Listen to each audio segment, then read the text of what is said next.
coração altivo. O Senhor abate os exaltados e exalta os humilhados. Isso nós sabemos. E ele quis entrar no templo. E aí é onde eu vejo um grande problema que eu já falei. Uns ele deu para evangelista, outro para apóstolo, outro para mestre. Então não adianta. Se o meu chamado é ser um evangelista, então não tem condição de eu ser um pastor.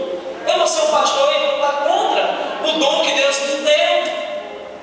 Se o meu ministério é cantar, se o meu ministério, se o meu dom é socorrer, tem um dom de socorro lá em Romanos. Eu estava falando com o pastor, ninguém quer esse dom de socorrer. Porque você socorre com a mão direita e a esquerda não vê. É uma coisa que não é vista. Eu nunca vi ninguém orando, Senhor, eu tenho pouco tempo na caminhada, mas eu nunca vi ninguém dizendo, Senhor, me presenteia com o dom de socorro. Eu nunca vi. De socorrer o irmão, o aflito, o desfavorecido, o necessitado. Mas o camarada tem dom de profecia. Porque a profecia está na frente. O dom de línguas. Todo mundo vê que eu sou espiritual. Mas o dom de socorrer ninguém quer. O caminho de sobremodo mais excelente é amar. O amor de Cristo também ninguém quer. Louvado seja Deus. E ele diz... No ano que morreu o rei Uzias, esse ano de tristeza, aí o rei agora entra dentro do templo e quer sacrificar. O que era separar da tribo de Levi para esse serviço, só os sacerdotes poderiam, e ele queria sacrificar, ou seja, queria fazer uma coisa na qual ele não estava designada. É onde eu vejo, ele não teve a contemplação do Senhor. O Senhor o abençoou, o Senhor foi com ele, tornou ele grande, deu vitória. Mas ele não contemplou o Senhor, ele não conhecia o Deus que ele servia. E disse que ao entrar no templo, ele foi ferido com uma lepra na testa. Esse rei governou 52 anos, dos 16 aos 68. O rei Uzias. E no final da vida, longe do palácio, numa casinha ao lado, morreu leproso e velho. E desprezado, porque o coração se ensoberbeceu, porque não seguiu a direção de Deus, porque não conhecia o Deus que ele servia, porque ele não teve um olhar contemplativo, ele não contemplou o Senhor. Então muitas vezes estamos fazendo errado, porque falta a visão da contemplação, e só tem a vontade de fazer, mas primeiro precisamos conhecer, e todos esses partiu para esse princípio de primeiro conhecer. Conheçamos e prossigamos em conhecer o Senhor. É isso. Temos que conhecê-lo. Eu bem sei o que tenho crido, eu sei que ele tudo pode. Louvado seja Deus. Isaías diz que aquela visão agora, e você vai prestar atenção, que no capítulo 6 é chamado, muitos teólogos acreditam, brincam, acredito que é uma brincadeira. Dizem que o livro de Isaías era para começar com esse versículo, o capítulo 6. Isaías já era profeta. No capítulo 1 do livro, a Bíblia diz que ele já pregava em Jerusalém e Judá. Ele anunciava. E o que eu acho interessante é que no capítulo 5, Isaías fala dos ais. Aliás, do que se levantam cedo para beber, 5:8, 5:18, 5:20, 5:21, 22, ele vai dizendo, ai dos que se levantam para beber, ai dos que trocam mal pelo bem, o bem pelo mal, ele vai dizendo, ai dos que, ai dos que, ai dos que. Ele vai só profetizando, ai dos que. Você pode olhar na sua Bíblia, 5:20, 21, 22, ele vai dizendo, ai dos que faz isso, ai dos que aquilo. Mas quando chega no versículo 5 do capítulo 6, quando ele tem a visão de Deus, essa teofania, que é a visão da glória de Deus, como a teologia chama, ele olha aquela visão da glória de Deus, e agora no versículo 5 ele diz, então disse eu, ai de mim. Então é isso, quando eu contemplo a glória de Deus, quando eu contemplo a grandeza de Deus, eu não aponto mais, eu olho para mim e vejo, ai de mim, que estou perdido. Isaías já era profeta, já tem um ministério profético, mas quando ele tem a visão de Deus, a glória de Deus, ele diz, ai de mim que estou perdido. Em algumas versões, ai de mim que estou perecendo. Ai de mim sucumbindo, porque meus olhos viram o Senhor, o Rei dos Exércitos. E diz que o anjo pega a brasa com Atenaz, que Atenaz é um pegador, tira do altar e toca na boca de Isaías, e diz: o tua iniquidade foi apagada, o teu pecado foi perdoado. E agora Isaías está pronto para o envio, e Deus diz aqui: quem irá por nós? E a quem enviarei? E ele diz: eis-me aqui, envia-me a mim. Ele disse: não vai. E se você ver agora, a partir daí, Isaías foi o profeta que mais falou de Cristo. Por isso os teólogos o chamam o profeta messiânico, ou que mais tratou de Jesus. Isaías foi o que mais falou de Jesus. Depois daqui o ministério de Isaías é transformado. Ele falou do lado da crucificação, no capítulo 53. Ele falou no capítulo 11 que da semente de Jessé brotaria um renovo. Ele falou que a virgem, 7,14, que a virgem daria um filho e colocaria o nome de Emanuel, ou seja, Deus habitando entre os homens. Falou da encarnação, falou da genealogia, falou da crucificação. Ele falou do renovo em Israel. Ele falou da glória. Ele falou no capítulo 9 que um menino se nos deu e o principal está sobre os seus ombros. E ele será chamado maravilhoso, conselheiro, Deus forte, Pai da eternidade e príncipe da paz. Ele falou de Cristo com propriedade, porque primeiro ele teve a visão de contemplação, reconhecendo que não era nada, e agora a partir de nada Deus realiza seu propósito, porque é das coisas vis, é dos imprestáveis que Deus se utiliza. Não vim chamar os justos. Não mexe com o pecador. Os sãos não precisam de médicos, e sim os doentes. Não vim eu chamar os justos, e sim o pecador ao arrependimento. Eu vim chamar a prostituta mesmo, é viciado mesmo, é a escória, é o escárnio da sociedade. É esse. E é melhor pregar para uma prostituta e um viciado do que para um religioso. O ministério de Jesus, a maior dificuldade que Jesus teve foi com o religioso. Vou dar uma prova. Lucas 18. Mexe dois bois, bom só é Deus. Observa a lei, amará Deus sobre todas as coisas, amar teu próximo. Ele disse: isso aí eu faço desde criança. Lembra do jovem rico? Isso aí para mim é moleza. E ele pergunta: o que é que eu faço para entrar no reino? Então vai entrar, eu já entendo que ele estava fora. Porque só entra quem está fora. Os que eram do reino já estão dentro. Já estão dentro. O que é que eu faço para entrar no reino? E Jesus diz isso, ele diz: isso aí eu faço desde a minha infância. Olha a arrogância da religião. Olha a arrogância da religião. Isso aí eu faço desde pequeno, diante do mestre. Teve uma grande oportunidade e ele adia a oportunidade. Ele perde a oportunidade. Ele diz: isso aí eu faço desde criança.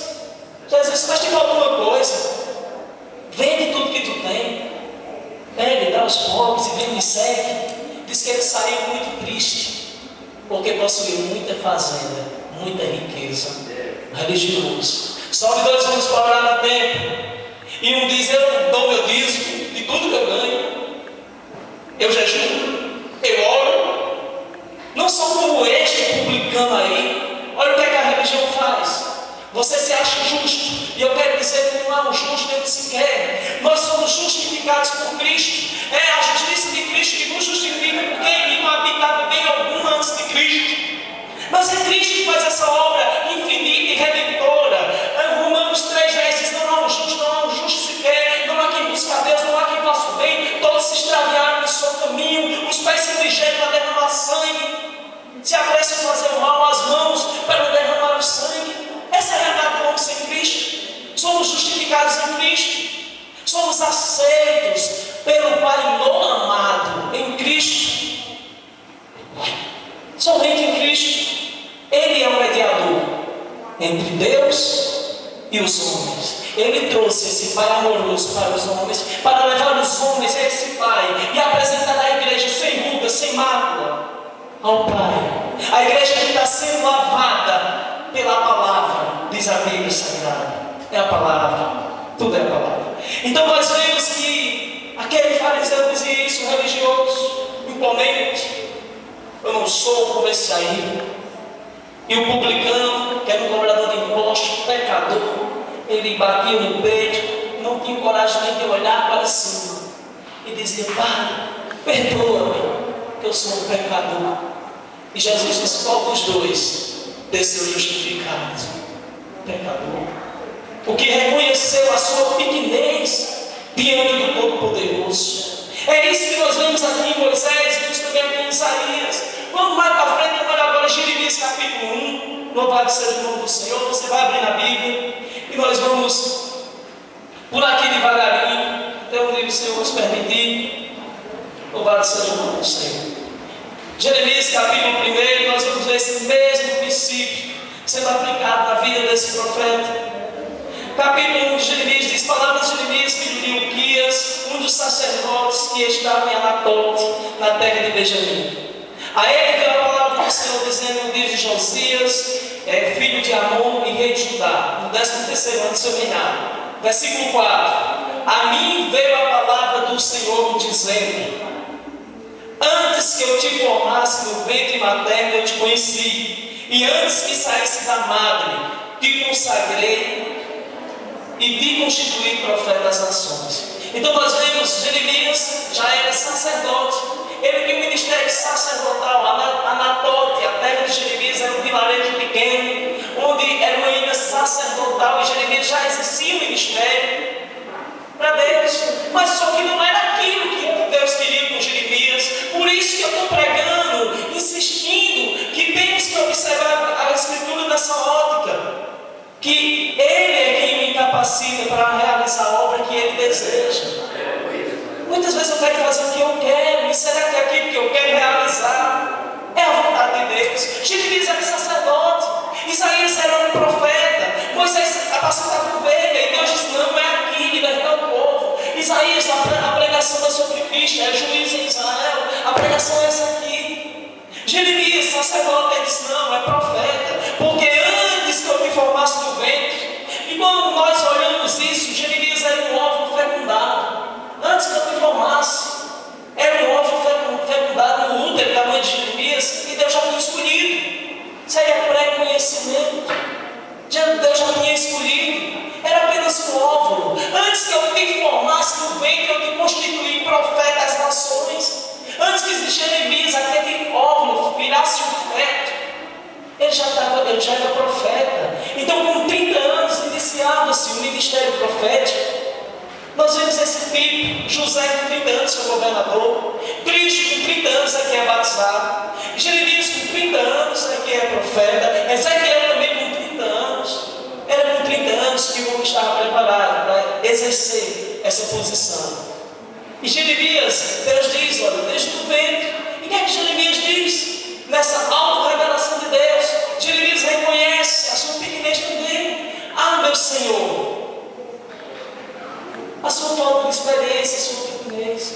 Eu não sei falar, porque eu não passo por criança. Jeremias reconhece a sua fragilidade, a sua pequenez diante de um Deus tão grande. Ele diz: quem sou eu para ir falar ao povo de Israel?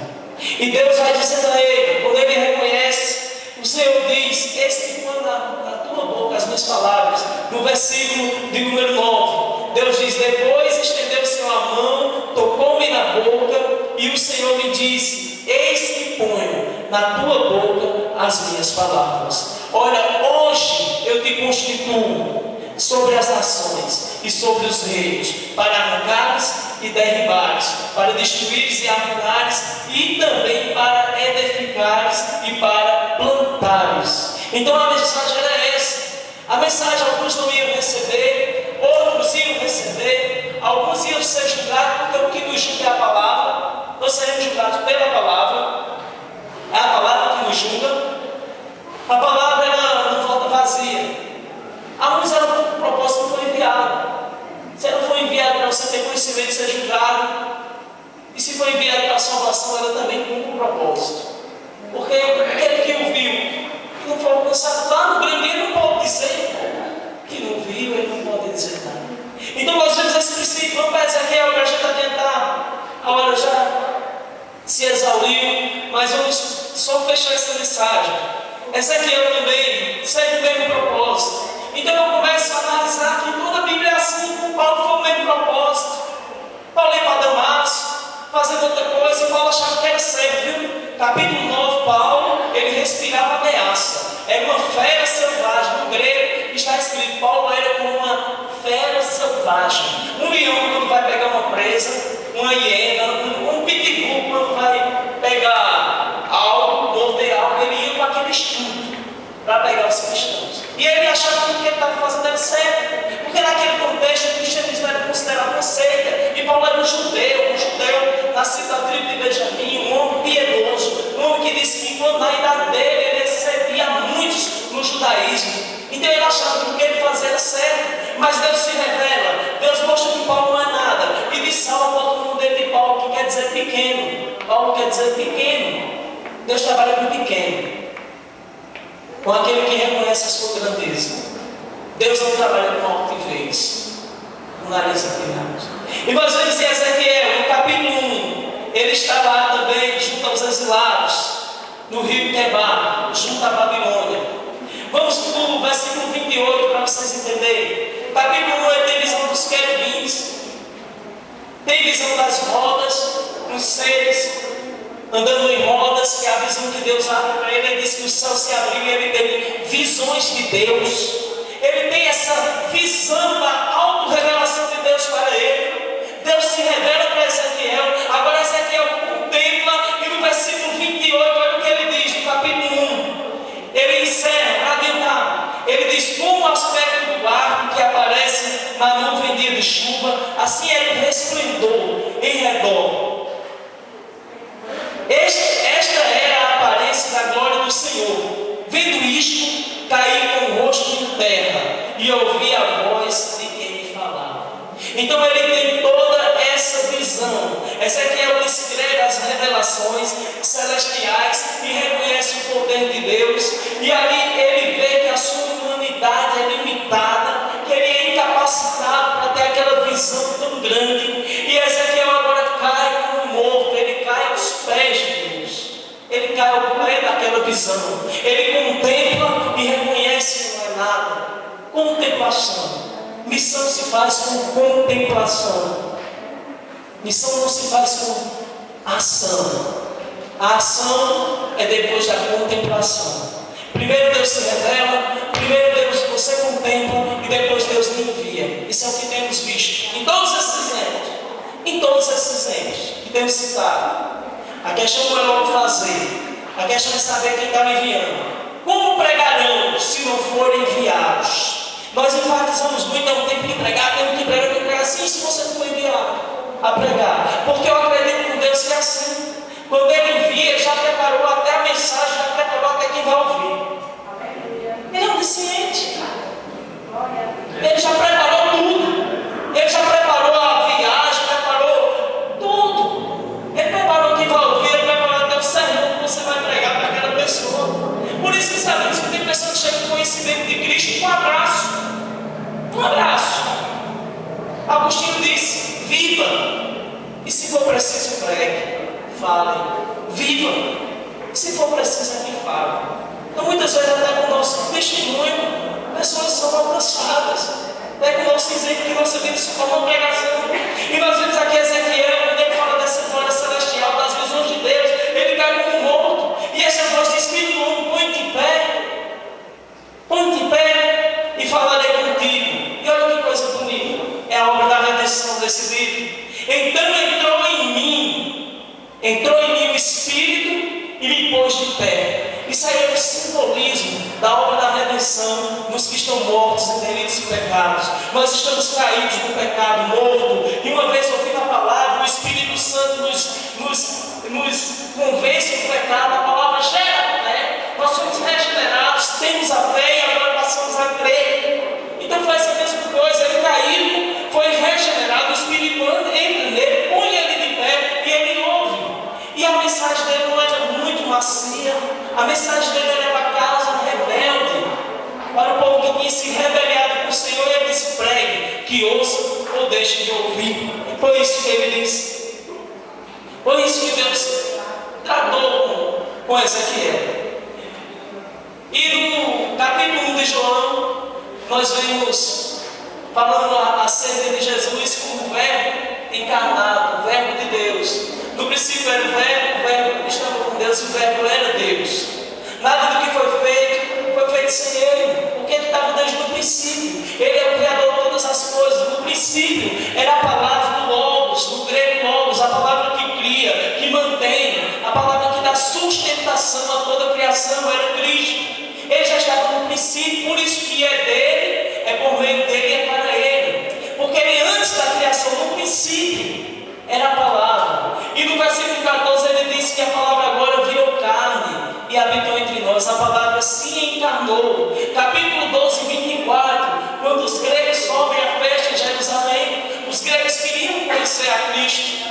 E eles perguntam, queriam conhecer a Jesus, e eles perguntam a Filipe e André: irmãos, nós queremos conhecer Jesus.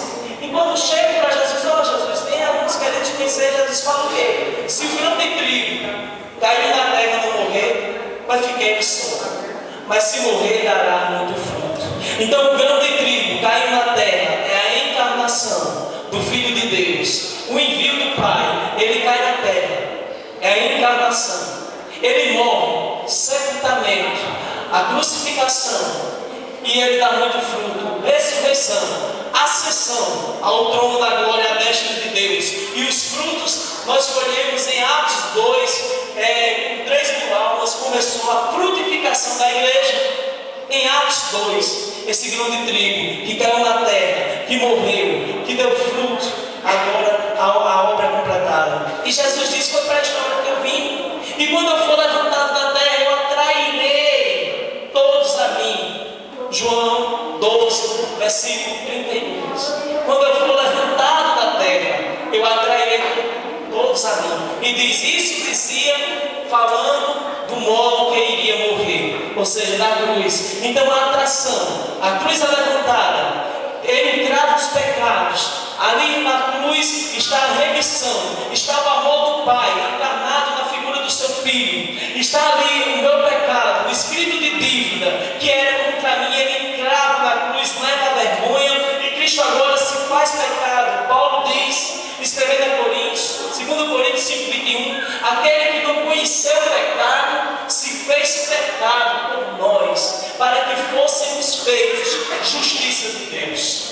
Então Cristo na cruz, ele cumpre esse propósito maravilhoso. Ele diz: quando eu for levantado, eu atrairei. Então, mais uma vez, de longe se deixou viver o Senhor, dizendo: com amor eterno eu te amei, por isso, com benignidade eu te atraí. Eu te atraí para a minha cruz. Olhai para mim e sede salvos, vós, todos os limites da terra, porque não há outro Deus além de mim. 45:22 do livro do profeta Isaías. Então ele diz: olha para mim e sede salvos. O escritor Hebreus diz que temos que atentar para essa tão grande nuvem de testemunhas: Isaías, Moisés, Ezequiel, Jeremias, homens que cumpriram o seu ministério. Mas eu quero lhe dizer uma coisa: nenhum deles pôde realizar o propósito eterno do Pai. Eles falaram daquele, profetizaram. Quando Jesus se revela, mais uma vez Deus se revelando. Capítulo 24 de Lucas, quando Deus se dá a conhecer aqueles apóstolos no caminho de Emaús, aqueles discípulos, Jesus disse: de mim falam a lei, fala Moisés, a lei, os profetas, os salmos, os profetas. Esse não viram o Senhor, ele falava, o coração da gente ardia.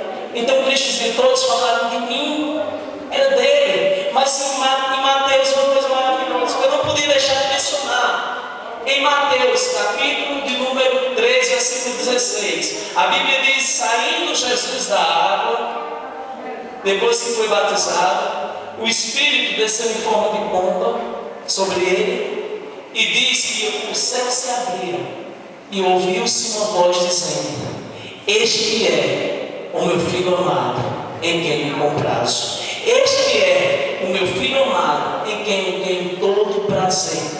Este é o meu filho que vai fazer uma redenção completa, única, infinita, que vai derramar o sangue da nova e da eterna aliança. Então nem com Jeremias, nem com Moisés, nem com Isaías, nem com Jó, nem com outro, nem com Abraão, nem com nenhum, o céu se abriu.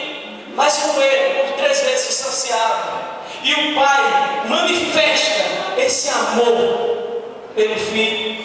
No monte da transfiguração, este é meu Filho amado, Mateus 16, a ele ouve. Em João 12, quando ele diz, Pai, glorifica o teu Filho. E o Pai diz para ele, uma voz do céu diz, eu glorifiquei, eu já glorifiquei e o glorificarei. E Jesus diz, mas essa voz não veio por amor de mim, mas sim por amor de vós. Louvado seja o nome do Senhor. Quero concluir com essa frase. Uma frase que ressalta essa atitude da contemplação.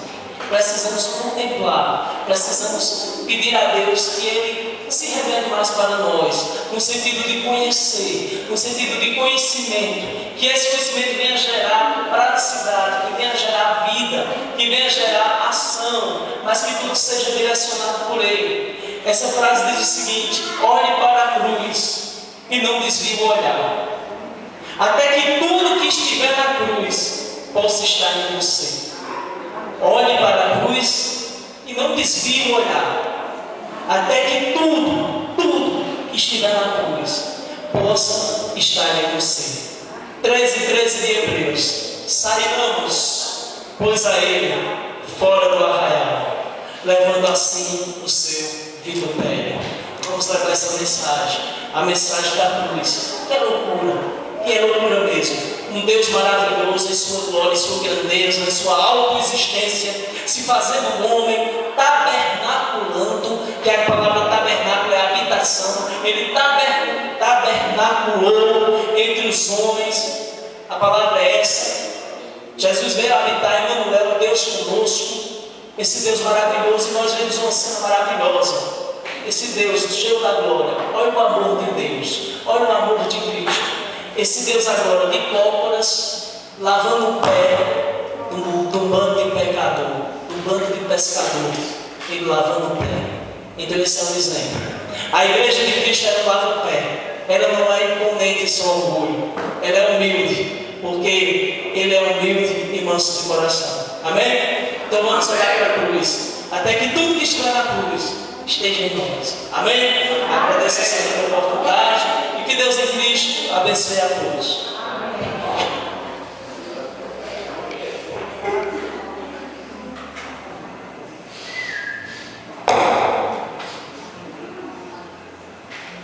Que o Senhor conclua a nosso irmão Flávio Palmeira.